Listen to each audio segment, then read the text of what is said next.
It's time to focus on seniors with Helping Seniors TV. The television show designed to make you aware of senior issues and needs, as well as to acquaint you with the resources available to help you age in place and with dignity. Now, here's your host, Joe Steckler. I'm Kerry Fink, guest hosting for Joe Steckler, and welcome to Helping Seniors, the television arm of Helping Seniors of Brevard County.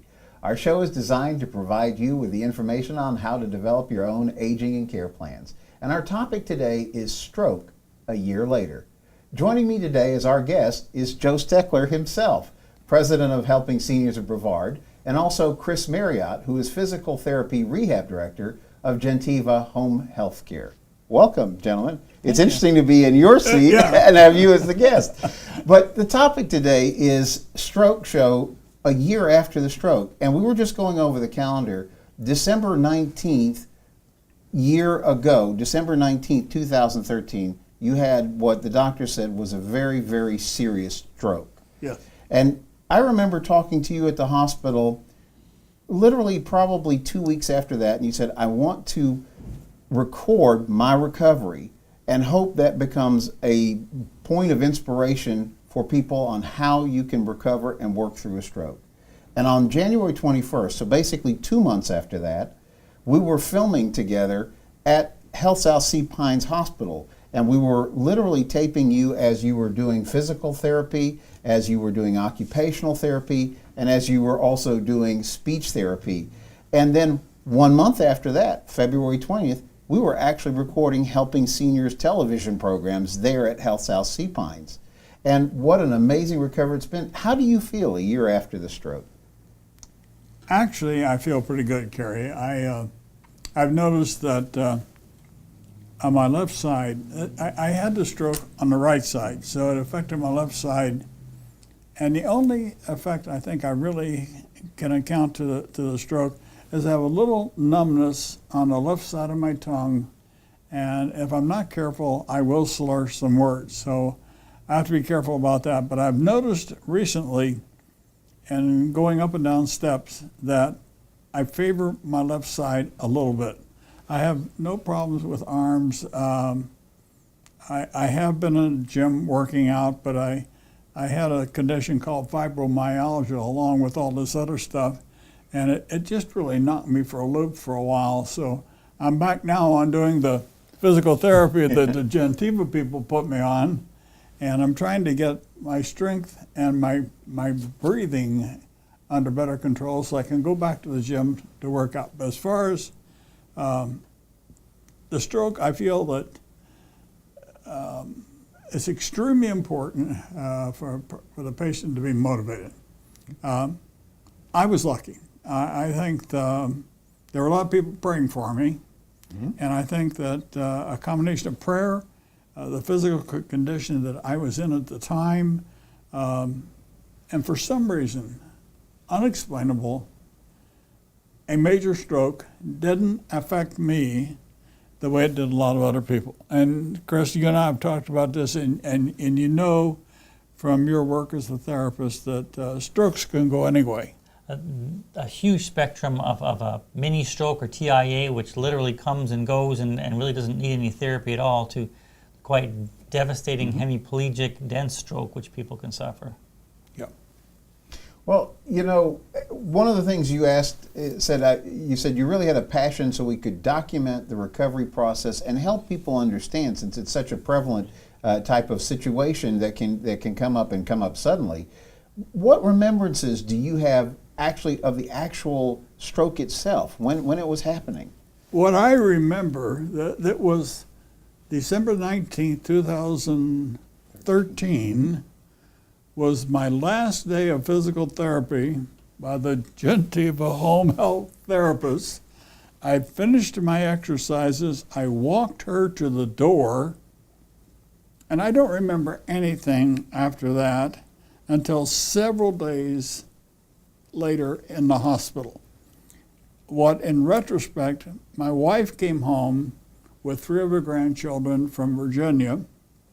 They came in for my 80th birthday. And Kerry saw me laying on the bed, and she thought I was saying my prayers. And when they went out and they made a lot of noise, and when I didn't come out, she figured something else was wrong, came back in, and she heard me making a strange sound through my airway. And she immediately called 911. One of my granddaughters is in training to be a nurse, another's a hospital administrator, and the young boy, he went out looking for the ambulance because Terry had called 911. Turned out that number 1 was gone from our Mailbox. street address, from the mailbox. So he found the ambulance at the wrong house, got him back there, and the rest is history. They put me in that ambulance, and Terry rode the front seat, and it was amazing to her the amount of cars that just when the ambulance has the siren going, people just sort of stop and they don't move to the side so an ambulance can get there and get the people to the hospital. But I didn't honestly remember. I have no remembrance of the stroke at all. I will say that physically, it affected me a little bit, not much. Mentally, memory-wise, I have had no problems. I've been able to do everything I could do before. I remember phone numbers. The good Lord was kind to me. Yeah, no doubt. And for those of you who are watching, you may be interested to know that if you look at the Helping Seniors of Brevard.org website, helpingseniorsofbrevard.org website, you'll see that there are a number of television programs that are actually you talk about the different things. You met, for example, with the first responders who actually came out and took you to the hospital. Yes. There's interviews with them. There's an interview with both the doctor, your emergency room doctor, who treated you that at that time, and the registered nurse who was there. There are that they talk about what happened there. Then we also have episodes where you were had the opportunity. It was amazing. 2 months after the stroke, Actually, it was only a month. Yeah, to be interviewing the doctors who were in charge of your care there at the Health South Sea Pines and your rehabilitation. So if you want to take a look at this, there's all available on-demand video, and you can find those on the website. But a question I wanted to ask you was, what was it like, what did you feel it was like going through the recovery process? Just the Hard. Yeah. Hard, it wasn't easy. I can very definitely remember when that physical therapist had me on those parallel bars, walking and throwing a ball to me and getting me to catch the ball. And then I accused her of throwing the ball further to the right or farther to the left, so she made me stretch Sounds and move. like a therapist, yeah. It's not easy. It really isn't easy. And then you're on a table where they got your leg, and they want you just to slide your leg back and forth like this. Generally speaking, that's easy. But after you've had a stroke, it's not so easy. Mm-hmm. But I think the greatest asset I had working for me was there were a bunch of people praying. Mm-hmm. I very definitely believe in the power of prayer. I had a strong will to try to come back from this, but I also happen to be a believer in the fact that we will stay on this earth as long as the man above wants us to stay here, unless we hasten it unnecessarily ourselves. Not only have I had a stroke, but I had a complete dissection of my ascending and descending aorta all the way down into my stomach, and I lived through that. Mm-hmm. Why? Why did I live through that? I don't know. I think you answered it just before you stated that. Yeah, absolutely. You've got a huge purpose on this planet, Yes. and you're going to be 110 before we all know it, Joe. That's right. That's yeah. right. But Chris, you as I'll go back into my host role here. I'll ask a question Sure. right now. As long as you've known me for the last year, you've seen me do different things. You've been on different radio and TV shows with me. But have you been able to ascertain as a therapist any changes in where I was a year ago to where I am now? I am amazed at how fast and how fully you've recovered, really. And it's a power, and you think you hit a nail on the head when you said that your level of health and conditioning and work ethic prior to that and during your recovery is what we see is key to success as therapists. Someone who's motivated in their return, but also their body knows and their body has done exercise and work in the past, and that probably really sped up your recovery for sure. You know what one of my greatest fears was? When I was down the Sea Pines, Health South Sea Pines, was my first shower. I just couldn't imagine sitting in that chair and with that cold water hitting me, and I made sure that CNA had the water good and warm. And the other thing is, we all have a sense of modesty about how we appear in the state of undressing for members of the opposite sex. But there was the attendant was going to give me a shower. I said something. I said, this is not the same. She said, I'm married. My husband. She said something. I said, yeah, but you're not married to me. There's a difference. And but we can impose obstacles, and some of the obstacles I had to learn to get over were some very simple things. Some of them was that I did get tired when I did my exercises, and there's a point, and you as a therapist know this, there's a point at which you don't want to try to push it too far. Right, absolutely, because then you're doing detriment to your recovery. So there's a gradual increase in how much the therapist should be pushing you from your first week of recovery to weeks or months later, for sure. But a lot is dependent, Chris, upon that patient-therapist relationship. Yes. And the people I had from Gentiva were very, very good. I would stack Beth up with almost any therapist I've worked Absolutely. with. She's been with Gentiva probably as long as I have, a little bit less, and she's one of our clinical ladder recipients, which is an exceptional higher level that we recognize in therapy treatment abilities. So you have a great one for And sure. she's Beth. one strong lady, too. She is. Yes, she is. No, I think so. I was going to ask the question, what do you think the importance of having good therapy, physical therapy, speech therapy, occupational therapy, how does that impact, in your mind, your recovery versus just what naturally might have happened? Well, I'll speak from a patient standpoint and let Chris address the therapist side of it. When I was in Health South Sea Pines, the speech therapist determined, it's not just the ability to speak clearly. It also affects your ability to swallow, eat food. That therapist is looking at a lot of things. And as long as they didn't try to feed me those eggs they had at Health South Sea Pines, I could eat anything.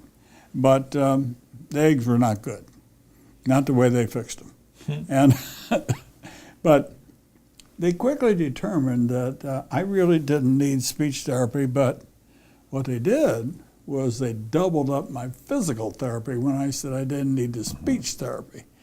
And I know that was a good thing, but at the time when I kept going back in the wheelchair and having them start putting me through these exercises, I wasn't sure that I shouldn't have stuck with speech therapy a little bit longer. Could have faked a bit of slurring, Joe. You would have got away from the physical therapy. Yeah. And Joe's very right. I mean, we are a big coach to you, and I think that's why it probably worked out so well with your therapist and yourself, because you're a learner, you're a doer, and the more that we can teach you why you're doing things, and it's doing it yourself, but it's also repetitions. When you're doing a stroke recovery, it's reprogramming the brain. And it's just like when you taught your kids to walk or to sit up for the first time. You got to do things over and over and over again to retrain that we call a plastic brain. It has to be retaught how to do things. So the more we can do it, the more repetitions, and again, doing it yourself is a huge. I think if there's one area that I could have devoted more time to, and I need to do it now, because I think you said it, you got roughly a 2-year window to make changes happen positively. I need to address my balance issues a little bit harder than I have. And it's easier said than done, quite frankly. The older you get, when you have a stroke, you also forget that the body hurts. And pain is a very real thing. And sometimes I just don't want to move, but I know that I have to do that. And for you, Joe, I mean, many people know that you've got many other medical issues apart from your stroke that were compounding your difficulty with your back and with your hip. So you had to deal with that on top of recovering from a stroke. You know, I didn't think about the back anymore. I kind of forgot about that. So many other things. We won't talk about it then. Yeah. Well, here's an odd question. Therapy and treatment is kind of like a chicken and egg. And that's a question for you, Chris, although I'm not sure totally how we interpret that. Well, I mean, a lot of the therapy we do with stroke is activities. We used to always laugh as therapists, and then the main way to recover a limb which has suffered a stroke is to tie the good one behind their back.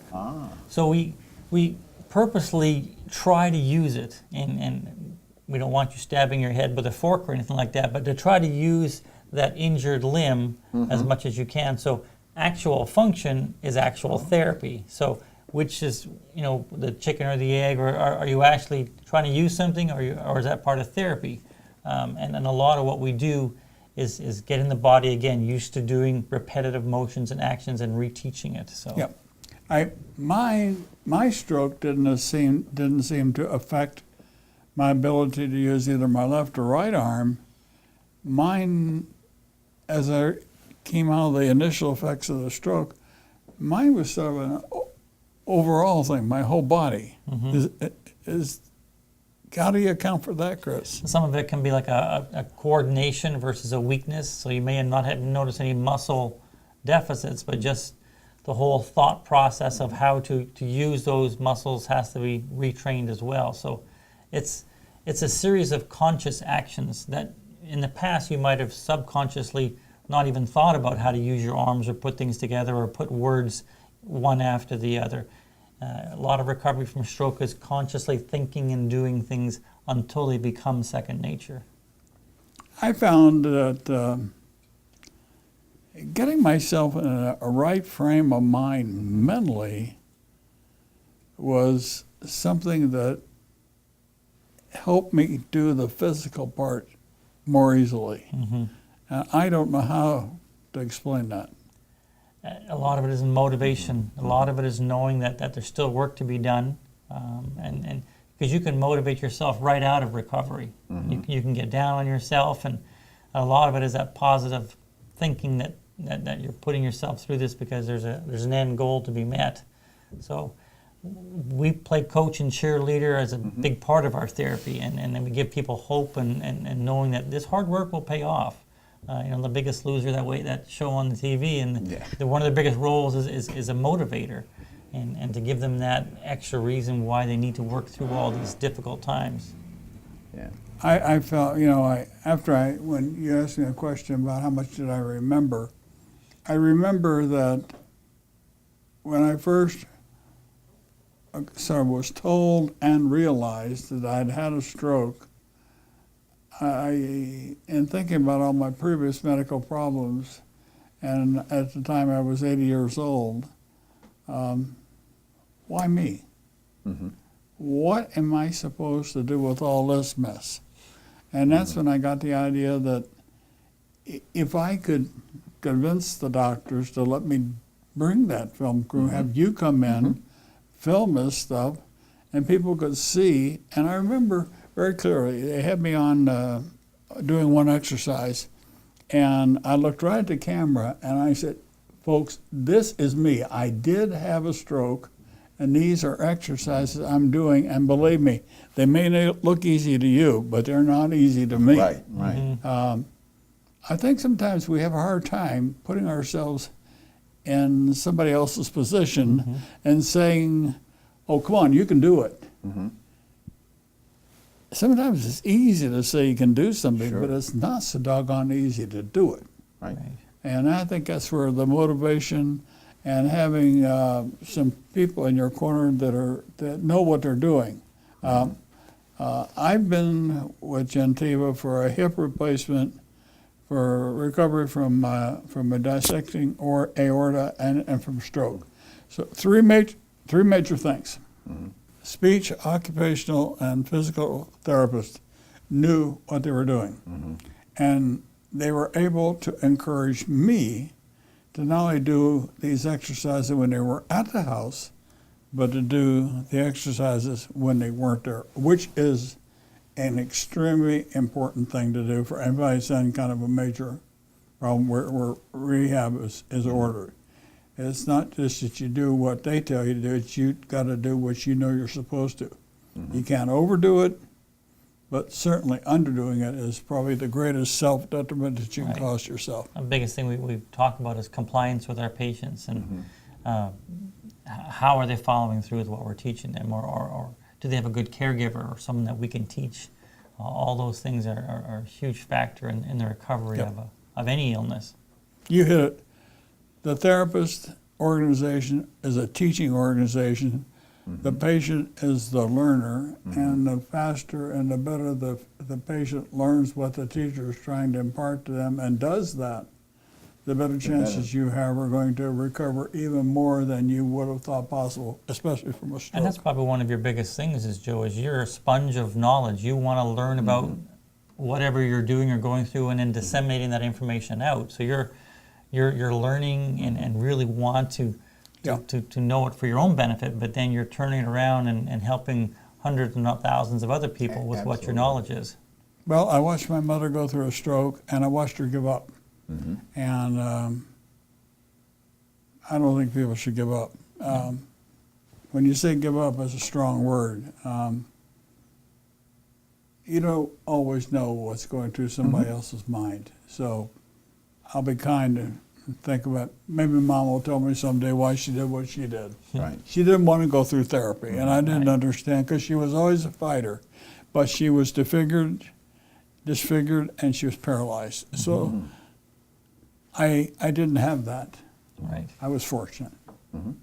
Well, that's a question I did want to ask is, the topic of probably the word fear is probably the right word when you sort of grasp the reality of the fight that you're going to have to walk through to bring yourself back. How did that impact you? I mean, you there's no doubt that over and over the message of never giving up and really being compliant with the things that might help you, but how much to get that motivation? I'm sure after you've gone through something like that, it's like an oh wow, oh no kind of moment. How do you work yourself through that? That's probably one of the easiest questions for me to answer. And I didn't have any fear. I don't think I did. My only fear was that a power greater than me decided I was supposed to be here. So my fear was that I wasn't going to do what I was supposed to do to get to where that other power wanted me to be. That was motivation. I am a religious person. I believe in God, and I believe in prayer, but I also believe in a person doing the very best they can to overcome a situation, whether it be a physical situation or a financial situation or just living a life. You have to be willing to meet the challenge. I had the tools to accept the challenge, and I just went from there.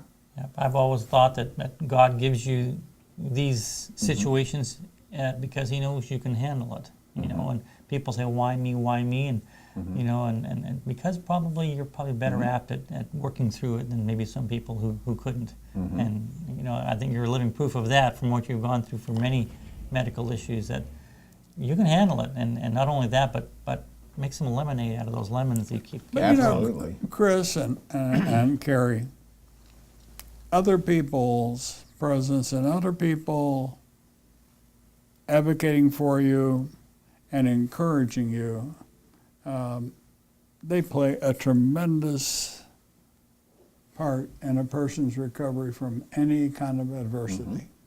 If people shut you off or turn you off, you've lost an extremely important asset in your own recovery. But the interest of other people, a smile from somebody. I remember that I had been at Sea Pines a week, and this little girl, she was 5 years old at the time, Bailey. Her mother and dad brought her down to see me. Bailey stood at the door of the room, walked over there, and came up next to my bed and put her arms down there for me to pick her up. I picked her up. She lay down in the bed. I put her head on a pillow right next to me. Tremendous incentive. You know, when you have people like that, it makes a lot of difference in how you approach any situation. Yeah, that's so true.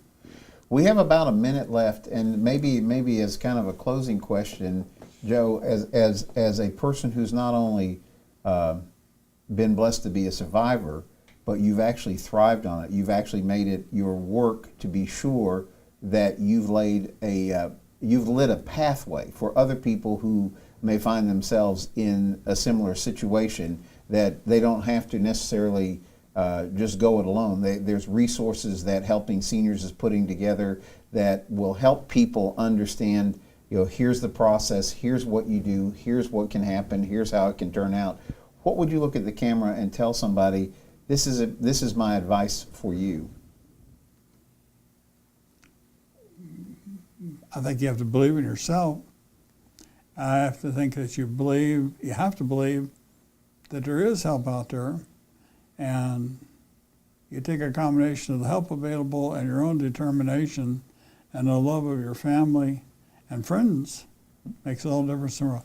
Those are prime ingredients for anybody recovering from anything, and I bet you say the same thing, Chris. Absolutely, nothing more to be said. Yeah, that's a great way to close it out. Thank you for joining us today for this episode of Helping Seniors.